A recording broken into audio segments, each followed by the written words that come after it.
Հարգելի, սիրելի Ստեփան Գրիգորյան YouTube-յան ալիքի մասնակիցներ, ողջունում եմ ձեզ բոլորիդ։ Այսօր մայիսի 20-ն է։ Ես վերադարձա Հայաստան։ Հիշում եք, ես ասում էի, երբ որ կվերադառնամ, անպայման կասեմ որտեղ էի ես, ինչ նպատակով գնացի այդ երկիր։ Ուրեմն ես եղել եմ վերջի 3 օրը Տեհրանում, Իրանի մայրաքաղաքում, որտեղ որ Իրանի կառավարությունը, Իրանի առաջատար վերլուծական կենտրոնը եւ արտգործնախարարությունը կազմակերպեցին խոշորագույն ֆորում։ Այդ ֆորումին մասնակցել են այդ աշխատանքի շատ ու շատ եվրոպական երկրների նախկին դիվանագետներ, ներկա դիվանագետներ, հայտնի փորձագետներ։ Օրինակ, նույնիսկ Միացյալ Նահանգներից նախկին դեսպաններից մեկը մասնակցեց այդ միջոցառմանը։ Ու շատ եվրոպացիք այնտեղ կային, անչափ դա կարևոր է,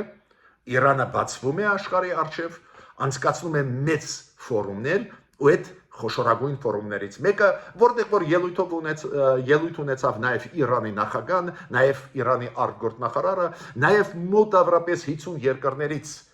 եկան պաշտոնական պատվիրակություններ, նաև այդ թվում բարձր մակարդակի Հայաստանից պատվիրակությունը, պաշտոնական պատվիրակությունը գլխավորում էր Արմեն Գրիգորյանը, Հայաստանի Հանրապետության անվտանգության խորհրդի քարտուղարը, դա անչափ կարևոր է, որ այս ձևի խոշորագույն ֆորումում մենք մասնակցում ենք բարձր պաշտոնյաների մակարդակով, բացի դրանից շատ կարևոր էր, որ նաև Իրանը հրավիրեց, Իրանի արտգործնախարարությունը նաև հրավիրեց մեզ փորձագետների, մոտավորապես 6-7 փորձագետներ կային Հայաստանից, նաև այդ թվում ես, քանի որ եւ փորձագետներին հրավիրելը նաև անչափ կարևոր մեխանիզմ է համագործակցության պետությունների հետ, այդ պետության ինտելեկտուալ կենտրոնների հետ։ Ու անպայման ես կասեմ այն մասին, ինչ կատարվեց, քանի որ նախագահ Իրանի ելույթը այնտեղ անչափ կարևոր մեսիջ էր աշխարհի համար։ Իրանը, գիտեք, բավական բարդ համակարգ պետական ունի, բավական բարդ քաղաքականություն է վարում, բայց փոփոխությունները այնտեղ նաև ակնհայտ են։ Ու քանի որ Իրանը մեր հարևանն է, Իրանի հետ համընկնող շահերական բարձ է ակտիվ աշխատել Իրանի հետ եւ պաշտոնական եւ հասարակական մակարդակում անհրաժեշտ է։ Ես վաղը անպայման առանձին նյուանսների մասին կասեմ, առանձին հետաքրքիր ելույթների մասին կասեմ, նաեւ այդ թվում նախագահ Իրանի նախագահի ելույթից դրվագներից կասեմ, շատ հետաքրքիր, կարևոր մեր տարածաշրջանի համար, բայց այսօր ես ձեզ հետ հանդիպում եմ այլ պատճառով։ Հայաստան եկավ Սերգեյ Լավրովը, հայ ժողովրդի թշնամի, ինքը հայ ժողովրդի թշնամի է։ Այո, Ռուսաստանի հետ բավական բարդ են հարաբերությունները, նույնիսկ ռուսական պաշտոնական հաղորդագրությունները վերջի 2 օրը մի հատ կարդացեք, պարզ երևում է, որ իրանք չեն կարող դիտել այս այցելությունը երկիր, որը ռազմավարական պարտնյոր է Ռուսաստանի համար։ Ռուսաստանը ասում է այդ այցելության ժամանակ կքննարկվեն հարցեր կապված մեր երկու երկրների խնդիրների, խնդիրների հետ։ Նույնիսկ Ռուսաստանը չկարողացավ այդպես ձևական ասել դաշնակցային պետությունները հանդիպեցին։ Բայց անձամբ Սերգեյ Լավրովը իրոք շատ ծանր սխալներ արեց հայ ժողովրդի նկատմամբ։ Դա է պատճառը, որ ես համարում եմ, այո, ինքը թշնամի է հայ ժողովրդի համար։ Շատերը մոռացել են այդպես կոչված Լավրովի պլանը, որը մենք միշտ ասել ենք եւ նախկինների ժամանակ եւ այսօրվա իշխանությունների, որ այդ Լավրովի պլանը մոգոնած չի, կա այս ձևի ծրագիր, հանձնել բոլոր 7 շրջանները Ադրբեջանին ու վերջում ճանաչել Լեռնային Ղարաբաղը անբաժանելի մաս Ադրբեջանի։ Ցավով այս ամենավատ տարբերակը աշխատեց։ Ես հիշում եմ, մեզ նախկիները ասում ես ինչ եք ասում, ես ինչ ինտերպրետացիա, մեկնաբանություն եք տալիս, այդ պլանում կան դրական կողմեր, մի մասը ընդհանրապես չէր ընդունում, որ կա Լավրովի պլանը։ Հիմա բոլորը գիտեն, հենց Լավրովի պլանը իրականացվեց։ Հիմա ես չեմ խոսում ով սխալ էր, ով ավելի շատ սխալ էր, Ռուսաստանը հանձնեց Լեռնային Ղարաբաղը բացահայտ հանձնեց Լեռնային Ղարաբաղը, օտարեց հայ ժողովրդից, հանձնեց Ադրբեջանին։ Նույնիսկ ադրբեջանցիների հետ միասին խաղաղապանները Ռուսաստանի հանեցին Արցախահայությունը Արցախից։ Լավրովի պլանը իրականացվեց 100%-ով։ Ուրեմն Հայաստան եկավ մեզ համար անցանկալի անձ Սերգեյ Լավրովը։ Ես պետք է ասեմ, որ պարզ է այդ երկրում գլխավոր դեմքը Պուտինն է, Պուտինի մասը պատասխանատվության շատ մեծ է, որ մեզանից օտարեցին Լեռնային Ղարաբաղը, ու ես խնդրում եմ պրիմիտիվ մի արձագանքի, մի կասի պարոն Գրիգորյան, բայց ճիշտը հասկացեք, այդ տարածքային ամբողջականություն կա, ճիշտը հասկացեք, Նիկոլ Փաշինյանն էլ ճանաչեց տարածքային ամբողջականությունը, սխալ է, սխալ չի, կսկսենք վիճել, ես դրա մասին չեմ ասում։ Ես նրա մասին եմ ասում, որ Ռուսաստանը իր մասով չկատարեց պարտավորություններ, չպահպանեց Լեռնային Ղարաբաղի ժողովրդին տեղում Լեռնային Ղարաբաղում։ Նույնիսկ դրանից հետո որ Հայաստանը ճանաչեց Լեռնային Ղարաբաղը որպես Ադրբեջանի անբաժանելի մաս ու համաձայնվեց, որ մտնի այնտեղ ռուս խաղապահ։ Ռուս խաղապահները մտան ու Ադրբեջանի հետ միասին հանեցին հայերին։ Ու պարզ է, որ գլխավոր պատասխանատուն այդ process-ի հենց Պուտինն է։ Հենց Պուտինը ասեց 2020 թվականի պատերազմից անմիջապես հետո ու ասեց նվազագույնը 2 անգամ, ինչ ես ֆիքսեցի, նվազագույնը, որ Լեռնային Ղարաբաղը անբաժանելի մասն է Ադրբեջանի միջազգային նորմերի համաձայն։ Նորից կրկնում, չմտնելով, չխորանալով նյուանսների մեջ, միջազգային նորմերի մեջ, մեր կառավարության սխալների, նախկին կառավարության սխալների, չգիտեմ ինչ, գլխավորը, որ Պուտինը որոշեց հանձնել Լեռնային Ղարաբաղը Ադրբեջանին։ Ու իրականացնողը եղավ Լավրովը, այդպես կոչված Լավրովի պլանի միջոցով։ Ես պետք է ասեմ, որ այն մարդկանց, ովքեր այսօր էլ միամիտ մտածում են, որ կարող է իշխանությունները Հայաստանի ավելի էին մեղավոր, հա, Պուտինը վատն է, մեղավոր է, բայց ավելի։ Պետք է հանգստացնեմ ու ասեմ, որ ես ճիշտ եմ, երբ որ ասում եմ գլխավոր պատասխանատուն այս հանձնման Լեռնային Ղարաբաղի հայերի հանձնման եւ վթարման Արցախահայությանը Ղարաբաղից Պուտինն է, դուք գիտեք, որ բոլոր զենք զինամթերքը, որ կան Լեռնային Ղարաբաղում, Լեռնային Ղարաբաղի ինքնապաշտպան ուժերի տակ, այդ ամբողջ զենք զինամթերքը տարբեր գնահատականներով 5-ից 7 միլիարդ դոլարի Ռուսաստանը կիսեց Ադրբեջանի հետ։ Դրանից ավելի մեծ ապացույց չկա։ Ռուսաստանը, որը ստանձնեց պարտավորություն, խաղաղապաններ ուղարկեց ու Հայաստանը համաձայնվեց, Լեռնային Ղարաբաղի իշխանությունը համաձայնվեց, ուղարկեցին Լեռնային Ղարաբաղ, որ պաշտպանեն, բայց խաղաղապանները Ռուսաստանի չպաշտպանեցին, հայերին վտարեցին Լեռնային Ղարաբաղից։ Հիմա ամբողջ աշխարհը ասում է, ամբողջ, նաև մուսուլմանական, նաև արաբական երկրները, ամբողջը, այո, ընդունում են տարածքային ամբողջականությունը Ադրբեջանի, բայց ասում են հայերը իրավունք ունեն վերադառնան իրենց տները։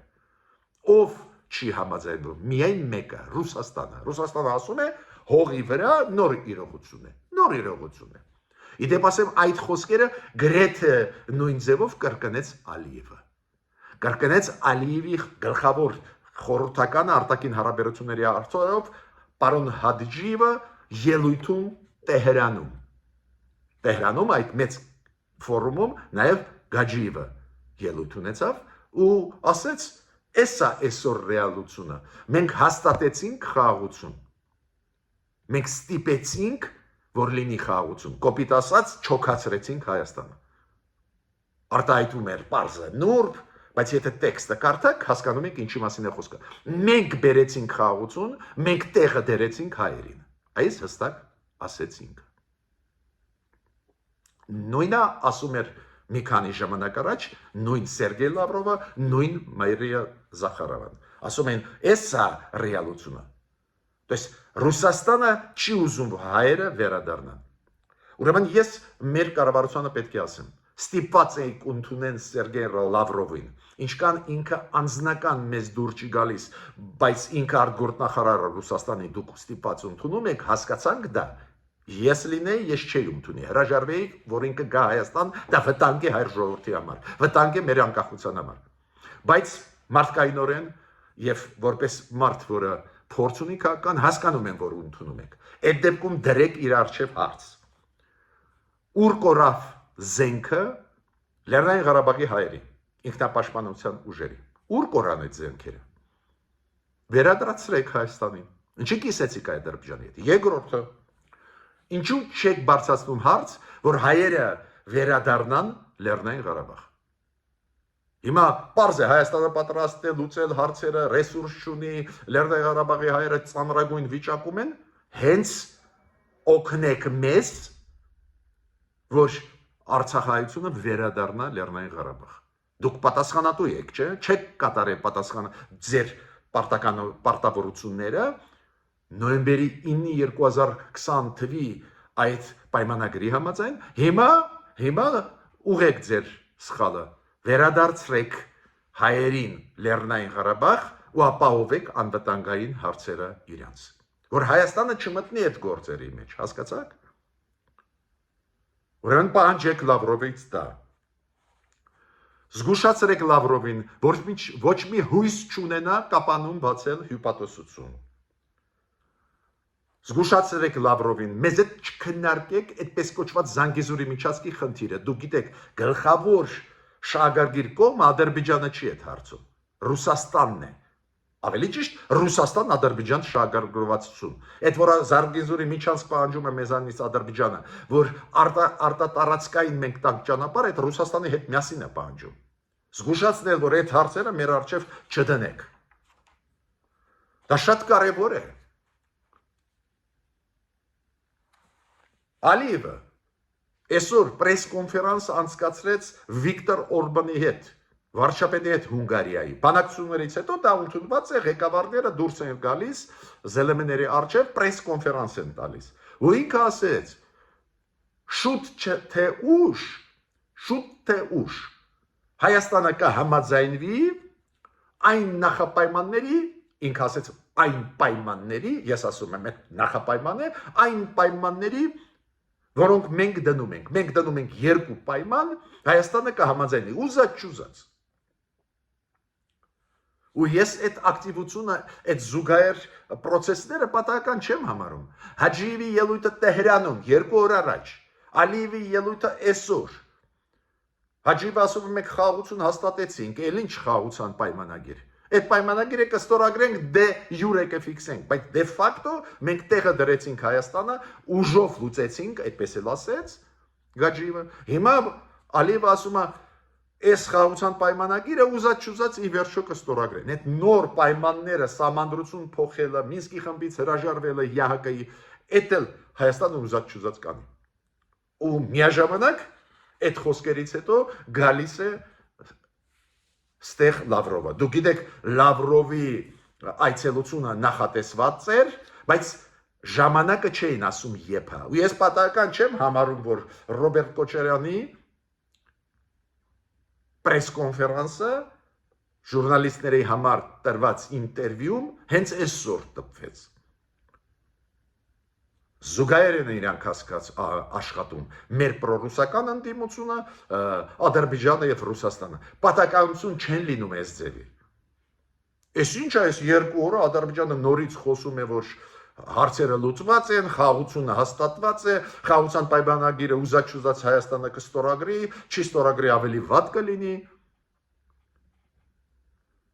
Մենք տվեցինք Հաջիևը Տահրանում ասեց, մենք Հայաստանին տվեցինք տեքստը խաղաղության պայմանագրի, ինքը համաձայնվեց։ Ու էլի կան հարցեր, որ կա համաձայնվի։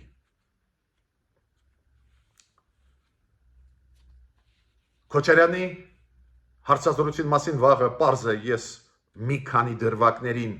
կանրադառնամ, բայց նորից կրկնում եմ, պատահական չեմ համարում, որ հենց հիմա դրվեց դա։ Ես ինչքան գիտեմ, ավելի շուտ էր։ 1-2 օր շուտ արվեց, բայց դրվեց հատուկ հենց Լավրովի այցելության օրը հրապարակվեց այսօր։ Նույնը երեք այսօր Գաջիևի Իլհամ Ալիևի ելույթները։ Իդեպ ասեմ ձեզ,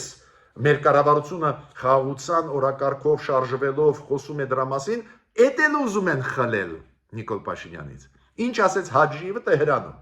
Ասում է այդ խաղաղության օրակարգը մենք ենք բերել։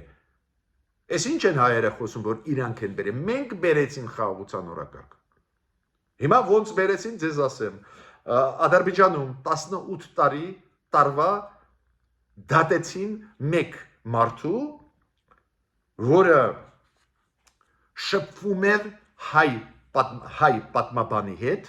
ու այդ շփման համար, կոնտակտների համար ադրբեջանցուն տվեցին 18 տարի։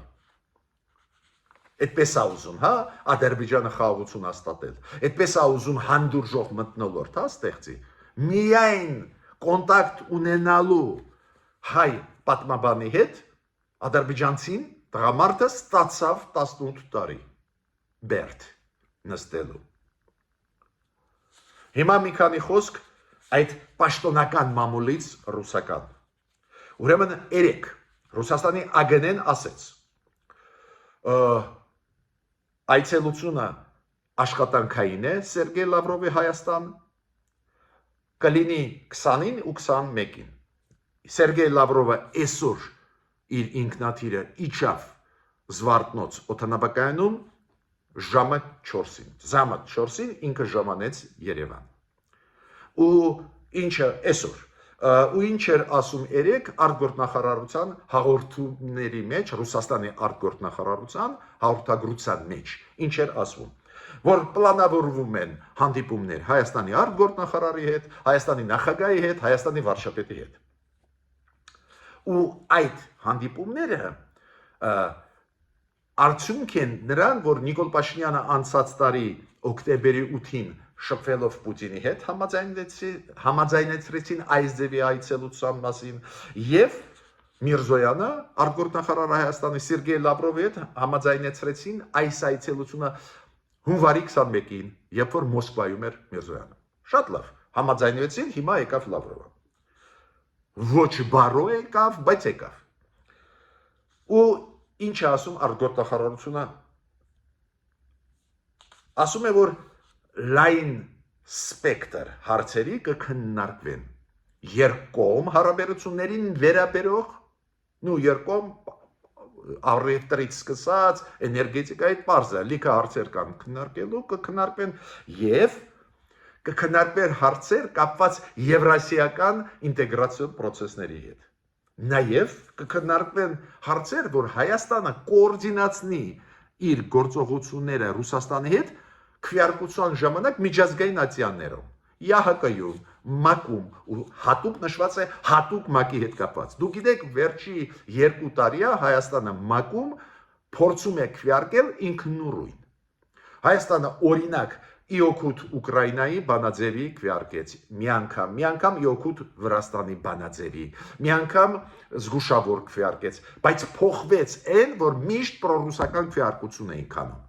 Ռուսաստանը սովոր է, որ մենք տալիս էինք ոչ մի բան չստանալով։ Ու մտահոգված գալիս է Լավրովը։ Ինքը ասում է դուք ստրուկի պես, գիտեք, իրանք անկեղծ են մեզ հետ։ Ես քննադատում եմ, բայց անկեղծ եմ, անկեղծ են։ Իրանք ասում են դուք միշտ ստրուկի պես քվեարկել եք։ Ես ինչ պատահեց, որ չեք քվեարկում։ Մենք սովոր ենք, որ դուք ու Լավրովը եկավ ճշտելու էս ինչ եղավ ՄԱԿ-ի քվեարկության ժամանակ, որ դուք իրար հետևից մի քանի քվեարկություն արեցիք իօքուտ Վրաստանի, իօքուտ Ուկրաինայի բանաձևերի։ Բայց դուք ստրուկ եք, դուք կյանքում չեք քվեարկել։ Հիմա կառավարությունը Հայաստանի սկսեց փոխել մոտեցումը, ավելի քվեարկությունները լինում են ավելի անկախ կամ ավելի զգուշ, ես կասեմ այդպես, բարեբախտաբար։ Հենց դրա պատճառով պրոռուսական ուժերը հուշկու հարվածներ են հասցնում Նիկոլ Փաշինյանին, որ Ռուսաստանը ասում է իրենց հարվածեք Փաշինյանին, որ նորից ՄԱԿ-ում մենք խայտարակվենք իօքուտ Ռուսաստանի քվեարկել։ Մյուսը Խոսվեց նաև նրա մասին,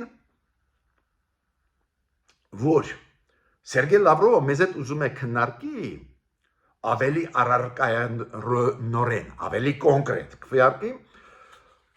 հարցեր կապված ռեգիոնալ անվտանգության հետ։ Ակնթայտ է ինչի մասին է խոսքը։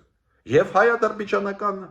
կոնտեքստը կա այստեղ, եւ հայ-թուրքական կոնտեքստը կա։ Իրանք ուզում են նորից մխրճվել այդ process-ների։ Ես չեմ ասում, որ իդեալական են գնում process-ները,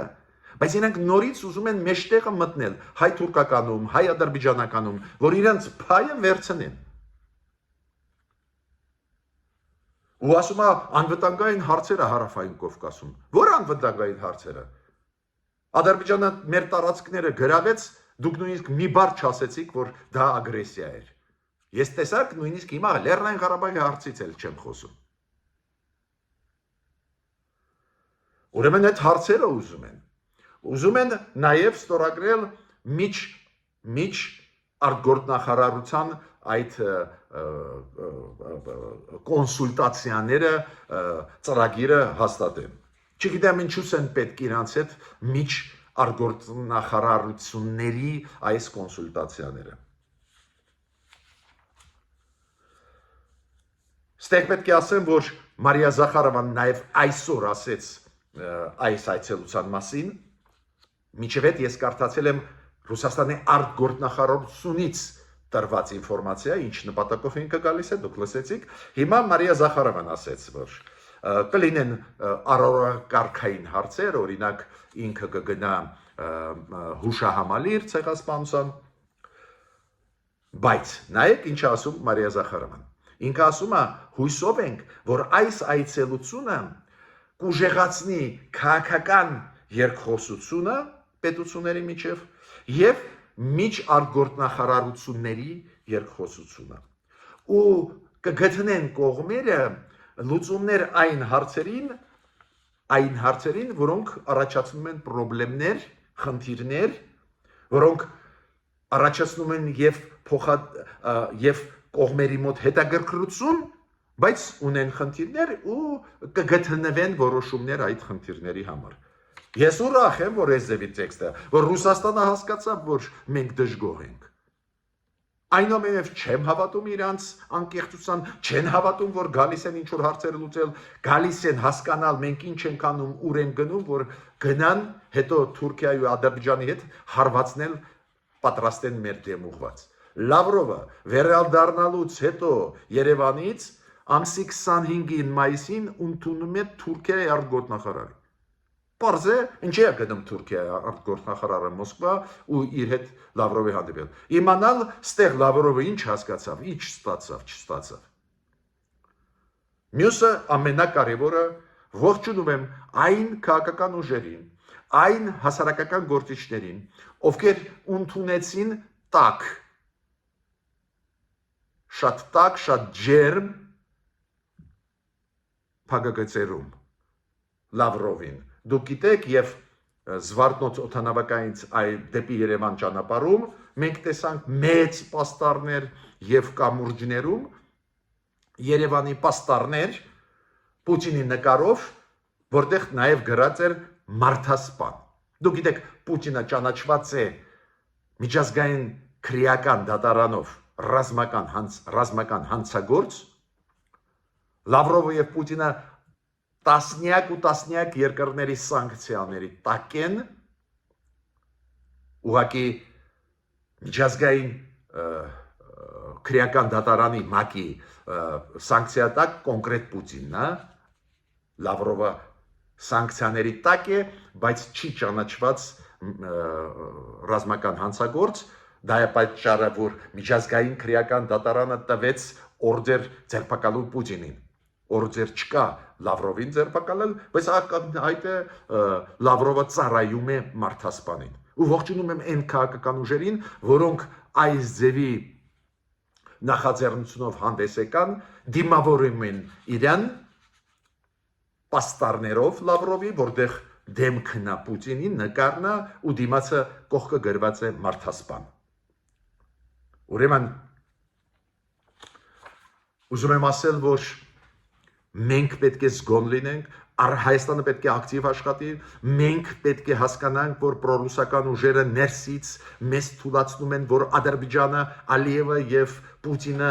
նոր ու նոր պահանջներ մեր առջև դնում են։ Տեսակ ինչքան սինխրոն են աշխատում։ Ստեղ ներսում այդ նախկինները ինչ որ պրես կոնֆերանսներ են անցկացնում, ինչ որ ինտերվյուներ են տալիս, հուշկու հարվածներ Նիկոլ Փաշինյանին տալիս են, դրսից Ալիևը ասում է, չէ, թույլ է Փաշինյանը, տակից իրան հարվածում են, դա է պատճառը, որ ինքը կստորագրի խաղաղության պայմանագիրը, նախապայմանները բոլորը կկատարի, ուզած չուզած։ Ու գալիս է Լավրովը, որը կոպիտ ասած ճնշման տակ գտնվող Հայաստանի կառավարությունից ամեն ինչ պոկի։ Ուրեմն ոչ մի դեպքում չհամաձայնվել կապանում բացել հյուպատոսությունը, ոչ մի դեպքում։ Ռուսաստանից պահանջել վերադարձը հայերի Լեռնային Ղարաբաղ։ Այդ խնդիրը հիմա Հայաստանի խնդիրը չի։ Ռուսաստանը ստանձնեց այդ պարտավորությունը նոյեմբերի 9-ի 2020 թվի, ուրեմն թող այդ պարտավորությունը կատարի։ Ես ավարտեցի իմ այսօրվա ելույթը, շատ լուրջ զարգացումներ են, դրանց մեջ կան մեծ հնարավորություն, եթե մենք սկզբունքային պայենք մեզ, հավատացեք ինձ, նույնիսկ Ռուսաստանը ստիպված կլինի փոխել իր քաղաքականությունը։ Ռուսաստանը ինչ է ասում։ Մենք ինչ ուզում ենք, անում ենք հայերի հետ։ Հիմա դու պետք է ցույց տաս, որ չի ստացվի։ Նույնիսկ ագենտուրան Ռուսաստանի ստեղ չի կարողանալու մեզ կոտրել։ Ու այդ դեպքում կարող է գոնե այդքան թշնամական չլինի մեր նկատմամբ Ռուսաստանը։ Ես ավարտեցի իմ ելույթը, միջ նոր հանդիպումներ։